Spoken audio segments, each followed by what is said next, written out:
मैं डॉक्टर अभिषेक सिंह आप सभी का स्वागत करता हूं अपने इस यूट्यूब चैनल पर। और आज एक बार फिर से हम ऑब्जेक्टिव क्वेश्चंस को सॉल्व करेंगे जो कि हैं एबनॉर्मल साइकोलॉजी से रिलेटेड। इससे पहले भी हमने एबनॉर्मल साइकोलॉजी और सोशल साइकोलॉजी से रिलेटेड यानी समाज मनोविज्ञान और असामान्य मनोविज्ञान से संबंधित ऑब्जेक्टिव क्वेश्चंस को सॉल्व किया था, जो कि यूपीपीसीएस, एमपीपीसीएस और यूपीएससी में भी आ चुके हैं। और ऐसे स्टूडेंट्स, बीए के ऐसे स्टूडेंट्स जिनका इस बार पेपर ऑब्जेक्टिव मेथड से होना है, उनके लिए भी ये वीडियोस काफ़ी इम्पॉर्टेंट हैं। तो अगर आपने उन वीडियोस को ना देखा हो तो एक बार चैनल पर जाएं, प्लेलिस्ट में जाएं, एबनॉर्मल साइकोलॉजी और सोशल साइकोलॉजी की प्लेलिस्ट चेक करें, वहाँ पर आपको ये वीडियोस मिल जाएंगे। आज की वीडियो में एक बार फिर से हम एबनॉर्मल साइकोलॉजी से रिलेटेड क्वेश्चंस की बात करेंगे। तो चलिए स्टार्ट करते हैं आज की क्लास। हमारा पहला क्वेश्चन नंबर 51। निम्नलिखित में से कौन सा विकृति या डिसऑर्डर सबसे सामान्य है, अर्थात अधिकतर लोगों में पाया जाता है। तो अगर आपने हमारे वीडियोस देखे होंगे तो आपको पता होगा कि जो एंग्जाइटी डिसऑर्डर होता है, यानी जिसे हम एंग्जाइटी न्यूरोसिस भी कहते हैं, वो सबसे कॉमन डिसऑर्डर है और ज़्यादातर पर्सन में वही पाया जाता है। और एंग्जाइटी डिसऑर्डर के अंदर 5 टाइप्स होते हैं, जिसमें आपका phobia, panic disorder, PTSD, OCD और जीएडी आते हैं। तो ये पांचों डिसऑर्डर्स में से कोई ना कोई डिसऑर्डर अधिकतर व्यक्तियों को होता ही है। तो आपका ऑप्शन ए यहाँ पर सही होगा, दुश्चिंता स्नायु विकृति, एंग्जाइटी न्यूरोसिस या anxiety disorder. Next question number 52। ताला ठीक ढंग से लगा रहने के बावजूद लौट लौट कर आकर उसे बार बार झकझोर कर देखना जैसे व्यवहार का संबंध किससे है, यानी किस डिसऑर्डर से इसका संबंध है। तो जैसा कि अभी मैंने बात किया था एंग्जाइटी डिसऑर्डर के बारे में, और एंग्जाइटी डिसऑर्डर के मैंने 5 टाइप्स बताए थे, जिसमें से एक टाइप था OCD, obsessive compulsive disorder. Obsessive compulsive disorder में जो कंपल्सन होता है वो यही होता है कि व्यक्ति ना चाहते हुए भी एक व्यवहार को बार बार दोहराता है, जबकि उसे पता होता है कि जो व्यवहार वो कर रहा है वो इनएप्रोप्रिएट है, उसका कोई मतलब ही नहीं है, फिर भी वो खुद को रोक नहीं पाता है उस व्यवहार से करने से। जैसे ताला लगाकर आपको पता है कि आपने ताला लगा दिया है, फिर भी आप बार बार आकर उसे चेक करें, तो यह एक ओसीडी से रिलेटेड बिहेवियर है। तो आपका यहाँ पर ऑप्शन बी सही होगा, ऑब्सेसिव कंपल्सिव डिसऑर्डर। अगर यहाँ पर ऑब्सेसिव कंपल्सिव डिसऑर्डर ऑप्शन में ना होता तब आप एंग्जाइटी न्यूरोसिस को टिक करते, लेकिन यहाँ पर ऑब्सेसिव कंपल्सिव डिसऑर्डर दिया गया है, तो इसीलिए आप यहाँ पर ऑप्शन बी को टिक करेंगे। Next question. शेक्सपियर के मशहूर नाटक मैकबेथ में लेडी मैकबेथ जब किंग डंकन को मरवा देती हैं, उनकी हत्या करवा देती हैं, तो उसमें दोष भाव एवं आत्मनिंदा की भावना उत्पन्न हो जाती है, उनको गिल्ट फील होता है, और जिसे दूर करने के लिए वह बार बार हाथ धोने लगती है। मतलब वो बार बार हाथ धोने का बिहेवियर करती है, क्योंकि ऐसा लगता है उनको कि जो राजा थे, राजा का ब्लड उनके हाथों में लगा हुआ है जब मर्डर हुआ था, तो इसीलिए वो बार बार हाथ धुलती है, जबकि उनके हाथ में कुछ नहीं लगा रहता है, वो हाथ उनका साफ रहता है एकदम, फिर भी वो बार बार जाती है हाथ धुलने के लिए। तो ये भी एक प्रकार का कंपल्सिव बिहेवियर है, यानी यहाँ पर भी आपका ऑब्सेशन कंपल्सन डिसऑर्डर सही होगा। तो ऑप्शन डी यहाँ पर सही होगा। Next question number 54। अत्यधिक थकान, कमजोरी एवं ऊब की भावना निम्नलिखित में से किसका प्रमुख लक्षण है। तो आपका यहाँ पर जो ऑप्शन है, ऑप्शन सी सही होगा, मना स्नायु दुर्बल स्नायु विकृति, न्यूरोस्थेनिक न्यूरोसिस, जिसमें आदमी खुद को बहुत ही लेज़ी, बहुत ही कमज़ोर और ऐसा लगता है कि वो बोर हो रहा हो, ऐसी फीलिंग आती है उसके अंदर। तो आपका ऑप्शन सी सही हो जाएगा यहाँ पर। नेक्स्ट क्वेश्चन है अल्कोहल से रिलेटेड, अल्कोहलिज्म से रिलेटेड है। क्वेश्चन नंबर 55, मद्यपानता अल्कोहलिज्म की कुछ निश्चित अवस्थाएं होती हैं जो एक क्रम में होती हैं, उन्हें सही क्रम हमें यहाँ पर बताना है। मतलब जो ड्रिंकिंग करता है व्यक्ति तो उसकी कुछ स्टेजेस होते हैं। जैसे यहाँ पर आपका पहला ही ऑप्शन सही होगा, प्राक मध्य लक्षणात्मक अवस्था, प्री अल्कोहलिक सिम्टोमेटिक स्टेज। इसमें क्या होता है कि उसके अंदर प्री सिम्टम्स दिखते हैं, मतलब अल्कोहल के प्री सिम्टम्स दिखते हैं, वो अभी उस स्टेज पे नहीं पहुंचा है, अभी प्री सिम्टम्स दिख रहे हैं उसके अंदर। सेकेंड स्टेज क्या होता है कि वो अब उस स्टेज पे पहुंच गया है, अब वो अल्कोहलिज्म के स्टेज पे पहुंच गया है, वो अल्कोहल लेने लगा है, शराब पीने लगा है। तो फिर क्या दूसरा क्या हो जाएगा, आरंभिक अवस्था या प्री अल्कोहलिक स्टेज। पहले क्या था, प्री अल्कोहलिक सिम्टोमेटिक स्टेज था, मतलब वहाँ पे लक्षणात्मक अवस्था थी वो। यहाँ पर क्या है, यहाँ पर वो अवस्था आ चुकी है, प्री अल्कोहलिक स्टेज आ चुका है। इसके बाद क्या होता है, इसके बाद आता है संकटकालीन अवस्था। जब व्यक्ति ज़्यादा अल्कोहल ले लेता है, बहुत ज़्यादा, तो फिर क्या होता है, उसके लिए संकट उत्पन्न हो जाते हैं। और जब ये लंबे समय तक चलता रहता है तो वो चिरकालिक अवस्था में परिवर्तित हो जाती है। जैसे कोई पर्सन है वो लंबे समय तक शराब पी रहा है तो उसे हम चिरकालिक अवस्था में पहुंच जाना कहेंगे। तो आपका ये हो जाएगा क्रॉनिक फेज। इसीलिए आपका ऑप्शन ए यहाँ पर सही होगा, 55 का option A. Next question, question number 56, मद्यपानता से संबंधित कई तरह की मनोविकृतियाँ होती हैं, निम्नलिखित में से किसे इन मनोविकृतियों में नहीं रखा जा सकता है। तो यहाँ पर आपका ऑप्शन डी सही होगा, अल्कोहल विकृति, अल्कोहलिक डिसऑर्डर। तो अल्कोहलिक डिसऑर्डर को हम साइकोसिस डिसऑर्डर में नहीं रख सकते, इसीलिए इसे अलग रखा गया है। नेक्स्ट क्वेश्चन, क्वेश्चन नंबर 57, सामान्य अनुकूलन संलक्षण या जनरल एडाप्टेशन सिंड्रोम द्वारा महिलाओं में तनावपूर्ण परिस्थिति के प्रति की गई प्रतिक्रिया का पता चलता है। दूसरा ऑप्शन है आपका, पुरुषों में तनावपूर्ण परिस्थिति के प्रति की गई प्रतिक्रिया का पता चलता है। थर्ड ऑप्शन है आपका, बच्चों में तनावपूर्ण परिस्थिति के प्रति की गई प्रतिक्रिया का पता चलता है। और लास्ट है, उपयुक्त में से तीनों तरह के लोगों द्वारा तनावपूर्ण परिस्थिति में की गई प्रतिक्रिया का पता चलता है। तो यहाँ पर आपका ऑप्शन डी सही होगा। जो ये जीएस, इसे हम गैस मॉडल भी कहते हैं, इसे सेलिगमैन ने दिया था। सेलिगमैन ने स्ट्रेस से रिलेटेड यह मॉडल दिया था, जिसमें हम किसी भी पर्सन के तनाव से संबंधित जो परिस्थिति होती है उसके प्रति वह क्या व्यवहार कर रहा है उसके बारे में जानकारी प्राप्त करते हैं। तो आपका ऑप्शन डी यहाँ पर सही हो जाएगा। Next question, question number 58,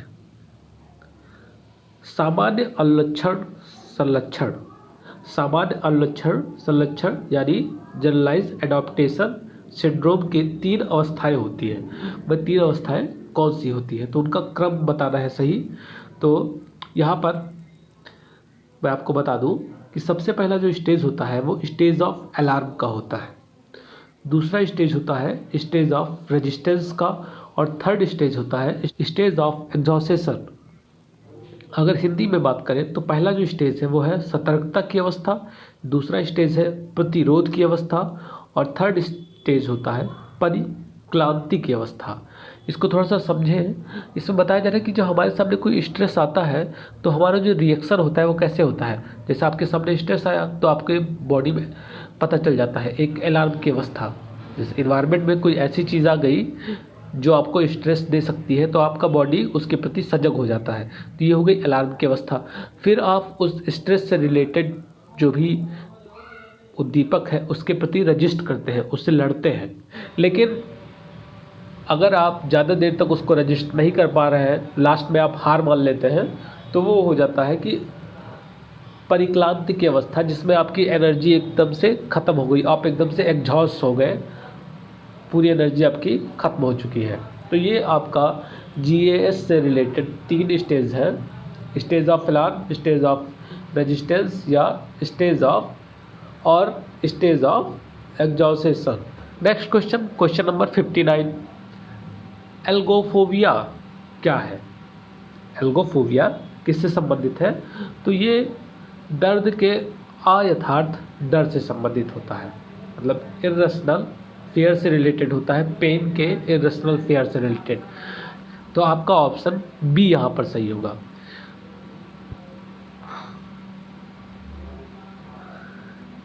next question, question number 60, ambulatory मनोविकलता, एम्बुलेटरी स्किज़ोफ्रेनिया किसे कहते हैं?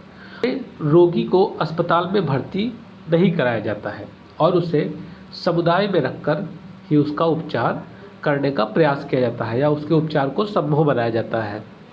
मतलब एम्बुलेटरी स्किज़ोफ्रेनिया में हम पेशेंट को हॉस्पिटलाइज नहीं करते हैं।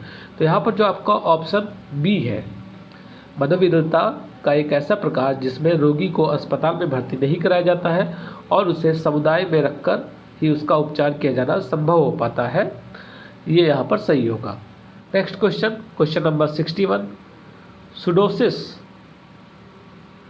एक ऐसी मनोदैहिक विकृति है जिसे रखा जाता है। तो सुडोसिस को हम रखते हैं मनोदैहिक जनन मूलन विकृति के अंदर, यानी आपका ऑप्शन बी यहाँ पर सही होगा। Next question, question number 62, anorexia nervosa एक ऐसा मनोदैहिक विकृति है जिसे रखा जाता है। तो एनोरेक्सिया नर्वोसा को हम आमाशय की विकृति के अंतर्गत रखते हैं। मनोदैहिक आमाशय विकृति गैस्ट्रो इंटेस्टाइनल डिसऑर्डर के अंदर रखा जाता है इसको। तो आपका ऑप्शन बी यहाँ पर सही होगा। नेक्स्ट क्वेश्चन, क्वेश्चन नंबर 63, व्यक्तित्व विकृति पर्सनालिटी डिसऑर्डर की उत्पत्ति होती है, कैसे होती है? तो आपका पहला ऑप्शन है तनावपूर्ण परिस्थिति, स्ट्रेस सिचुएशन से। आपका दूसरा ऑप्शन है मानसिक संघर्ष से। थर्ड ऑप्शन अपरिपक्व व्यक्तित्व विकास से, इमेच्योर पर्सनालिटी डेवलपमेंट से। और लास्ट ऑप्शन है सतत सांवेगिक कठिनाई से, कॉन्टिन्यूअस इमोशनल डिफिकल्टीज से। तो आपका जो व्यक्तित्व विकृति है उसकी जो स्टार्टिंग होती है, उत्पत्ति होती है, वो होती है इमेच्योर पर्सनालिटी डेवलपमेंट से। नेक्स्ट क्वेश्चन, क्वेश्चन नंबर 64, यदि एक 14 वर्षीय व्यक्ति कुछ ऐसा अनैतिक कार्य करता है जिसकी अनुमति समाज नहीं देता है तो उस व्यक्ति को कहा जाएगा। तो ऐसे व्यक्तियों को हम किशोर अपराधी, जुवेनाइल डेलिक्वेंट कहते हैं। तो आपका ऑप्शन ए यहाँ पर सही होगा। नेक्स्ट क्वेश्चन, क्वेश्चन नंबर 65, समाज विरोधी व्यक्तित्व का मतलब यहाँ पर पूछा जा रहा है कि जो समाज विरोधी व्यक्तित्व है, एंटी सोशल पर्सनालिटी है, वो किसका अविकसित रूप है? ईड का, ईगो का या सुपर ईगो का? तो जो समाज विरोधी व्यक्तित्व विकृति है वह आपका सुपर ईगो का अविकसित रूप होता है, क्योंकि जब आपका सुपर ईगो नहीं डेवलप्ड होगा, जब आपके अंदर नैतिकता की भावना नहीं डेवलप होगी, तभी आप दूसरों को हानि पहुंचाने की कोशिश करेंगे, तभी आप दूसरों को दुख देंगे, कष्ट देंगे। अगर आपके अंदर सुपर ईगो डेवलप है, नैतिकता की भावना आपके अंदर है, तो आप दूसरों को कष्ट या दुख देने से पहले बचेंगे। तो यहाँ पर आपका ऑप्शन सी सही होगा, सुपर ईगो के अविकसित होने से। नेक्स्ट क्वेश्चन, क्वेश्चन नंबर 66, निम्नलिखित में से किसे लैंगिक विसामान्यता में नहीं रखा जाता है? सेक्सुअल डेविएशन में नहीं रखा जाता है। तो आपका ऑप्शन सी यहाँ पर सही है, आत्मपीड़न, मैसोसिज्म को हम लैंगिक विसामान्यता में नहीं रखते हैं। नेक्स्ट क्वेश्चन, क्वेश्चन नंबर 67, जिस लैंगिक विसामान्यता में व्यक्ति अपने विपरीत लिंग के व्यक्ति द्वारा प्रयोग किए जाने वाले वस्तुओं को मात्र छूकर या चूमकर सेक्सुअल सेटिस्फैक्शन प्राप्त करता है, उसे क्या कहते हैं हम? तो इसे वस्तु कामुकता या फेटिसिज्म कहा जाता है। तो आपका ऑप्शन यहाँ पर बी सही होगा। नेक्स्ट क्वेश्चन, क्वेश्चन नंबर 68, कुछ ऐसे लोग होते हैं जिन्हें विपरीत लिंग के व्यक्तियों से सट जाने या उसके शरीर से स्पर्श पाने से ही लैंगिक तुष्टि सेक्सुअल सेटिस्फैक्शन मिलता है। तो ऐसे पर्सन को फ्रोटीयूरिज्म के अंतर्गत रखा जाता है, यानी आपका ऑप्शन सी यहाँ पर सही होगा। नेक्स्ट क्वेश्चन, क्वेश्चन नंबर 69, मानसिक दुर्बलता में व्यक्ति की बुद्धि लब्धि होती है। जो मानसिक दुर्बलता होता है उसमें जो आईक्यू होता है, आईक्यू आपका 70 से कम होता है। तो आपका यहाँ पर ऑप्शन बी सही हो जाएगा। बी 2 बार दिया गया है तो आप समझ रहे होंगे कि एक बी नहीं, वो सी है, 20 से नीचे। यहाँ पर मानसिक दुर्बलता की बात की जा रही है तो जो आईक्यू होगा वो 70 से नीचे होगा। तो आपका ऑप्शन बी यहाँ पर सही होगा। नेक्स्ट क्वेश्चन, क्वेश्चन नंबर 70, तीव्र मानसिक दुर्बलता सीवियर मेंटल रिटार्डेशन के व्यक्ति में बुद्धि लब्धि कितनी होगी। तो अगर सीवियर मेंटल रिटार्डेशन है तो ऐसे पर्सन की जो बुद्धि होती है वो 20 से 35 के बीच में उसकी बुद्धि लब्धि होती है। उसका आईक्यू लेवल 20 से 35 के बीच में होता है। तो आपका ऑप्शन बी यहाँ पर एक बार फिर से सही होगा। नेक्स्ट क्वेश्चन, क्वेश्चन नंबर 71, मूर्ख मोरॉन के समतुल्य बुद्धि लब्धि के स्तर को कहा जाता है। जो मोरॉन का आईक्यू होता है, अगर वही आईक्यू किसी और का है तो उसको हम डिसऑर्डर की लैंग्वेज में क्या कहेंगे। तो इसे यहाँ पर मंद मानसिक दुर्बलता के अंतर्गत रखा जाता है, माइल्ड मेंटल रिटार्डेशन के अंतर्गत रखा जाता है उस पर्सन को जिसकी बुद्धि लब्धि मोरॉन या मूर्ख के समतुल्य होती है। तो आपका ऑप्शन ए यहाँ पर सही है। नेक्स्ट क्वेश्चन, क्वेश्चन नंबर 72, मनोविज्ञान में जड़ से तात्पर्य है। जड़ या इडियट, इडियट से क्या तात्पर्य है। तो मनोविज्ञान के अंदर जब किसी पर्सन की जो आईक्यू है वो 20 से नीचे पहुंच जाती है तब हम उसे जड़ या इडियट कहते हैं। जैसे कहते नहीं है कि जड़ बुद्धि हो तुम, तो यानी इडियट हो, तुम्हारी बुद्धि लब्धि एकदम खत्म हो चुकी है। तो अगर किसी की आईक्यू 20 से कम है तो हम उसे इडियट या जड़ की कैटेगरी में रखते हैं। आपका ऑप्शन सी यहाँ पर सही होगा। नेक्स्ट क्वेश्चन, क्वेश्चन नंबर 73, निम्नांकित में से किसे मानसिक दुर्बलता के नैदानिक प्रकार में शामिल नहीं किया जा सकता। इडियट सेवेंट है, उसको हम मानसिक दुर्बलता की कैटेगरी में नहीं रख सकते हैं। बाकी जो भी है वो सब मानसिक दुर्बलता की कैटेगरी में रखे जाते हैं। तो यहाँ पर आपका ऑप्शन डी सही होगा। Next question, question number 74, glia cells के असामान्य विकास एबनॉर्मल डेवलपमेंट से किस प्रकार की मानसिक दुर्बलता उत्पन्न होती है। तो जो ग्लिया सेल्स होते हैं अगर उनका डेवलपमेंट सही से नहीं हुआ है तो जो व्यक्ति का सर होता है वो काफ़ी बड़ा हो जाता है। मतलब आपने देखा होगा कि कुछ बच्चे ऐसे होते हैं जिनका पूरा बॉडी तो ठीक ठाक है लेकिन उनका सर बहुत ज़्यादा बड़ा होता है। तो उनमें ग्लिया सेल्स का जो डेवलपमेंट है वो सही से नहीं हुआ है। ऐसे लोगों को हम वृहद शीर्षता या मार्कोसेफेली के अंतर्गत रखते हैं। तो आपका ऑप्शन बी यहाँ पर सही होगा। नेक्स्ट क्वेश्चन, क्वेश्चन नंबर 75, निम्नांकित में से मानसिक दुर्बलता का कौन सा प्रकार कपालीय विसंगति क्रैनियल एबनॉर्मेलिटी से संबंधित नहीं है। तो यहाँ पर आपके ऑप्शन है लघु शीर्षता, माइक्रोसिफेली, वृहद शीर्षता, मैक्रोसिफेली, इसके साथ साथ जल शीर्षता हाइड्रोसिफेली और लास्ट है मंगोलिज्म। तो यहाँ पर जो ऊपर के 3 ऑप्शन है वो सभी मेंटल रिटार्डेशन से रिलेटेड है, बट जो मंगोलिज्म है वो मेंटल रिटार्डेशन से रिलेटेड नहीं है। तो आपका ऑप्शन डी यहाँ पर सही होगा। तो इस वीडियो में हमने 25 क्वेश्चंस को कवर किया। नेक्स्ट वीडियो में हम फिर 25 क्वेश्चंस को कवर करेंगे। तब तक के लिए धन्यवाद।